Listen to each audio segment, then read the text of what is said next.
Et si le racisme n'était pas seulement une idéologie, mais une pathologie? Et si derrière la haine se cachait un dérèglement de l'esprit humain? Aujourd'hui, Maison Bantu vous plonge dans un documentaire émotionnel, psychologique et profondément dérangeant. Inspiré du livre Racisme, A Disease of the Mind, écrit par Adeleke Adefioye. Un livre qui propose une vision radicale, et si le racisme était une maladie mentale collective?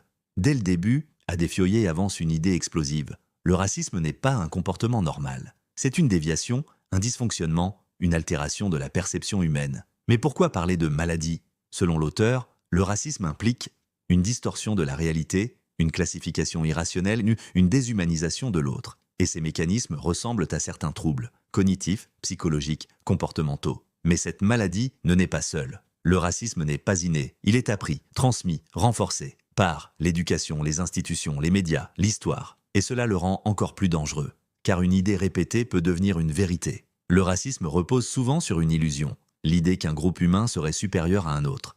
Mais cette idée n'a aucun fondement scientifique. Et pourtant, elle a structuré des empires, des économies, des systèmes politiques. Mais comment une illusion peut-elle devenir si puissante? Lorsqu'une idée est répétée pendant des siècles, elle devient normale, invisible, acceptée. Et le racisme s'installe, dans les habitudes, dans les réflexes, dans les institutions. Mais cette normalisation a un coût énorme. Le racisme produit souffrance, exclusion, violence, inégalité, traumatisme, et ces effets ne sont pas seulement individuels, ils sont collectifs.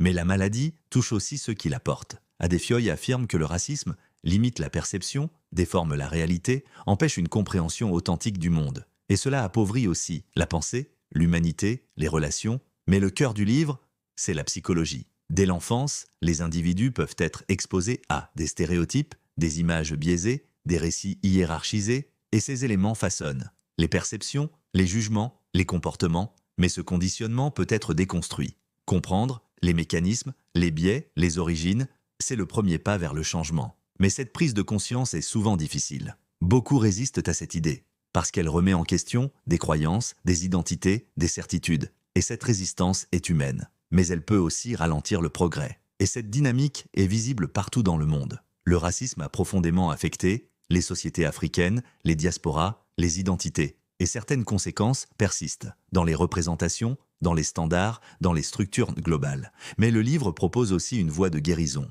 Si le racisme est une maladie, alors il peut être traité. L'éducation, la réflexion, le dialogue, la conscience. Mais cette guérison demande du travail. Apprendre l'histoire réelle, les contributions des peuples, les mécanismes sociaux, permet de réduire les biais, ouvrir l'esprit, développer l'empathie. Mais la guérison est aussi émotionnelle. Comprendre l'autre, écouter, se mettre à sa place, c'est essentiel. Parce que le racisme déshumanise.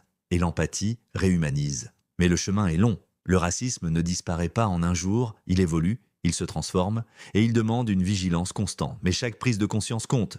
Le livre insiste, changer le système demande une action collective, une volonté commune, une réflexion partagée. Et cette responsabilité concerne tout le monde. Le véritable message de Racisme, A Disease of the Mind est peut-être celui-ci. Le racisme n'est pas une fatalité, c'est un phénomène humain. Et tout phénomène humain peut être transformé. Et si la véritable révolution était une révolution de l'esprit?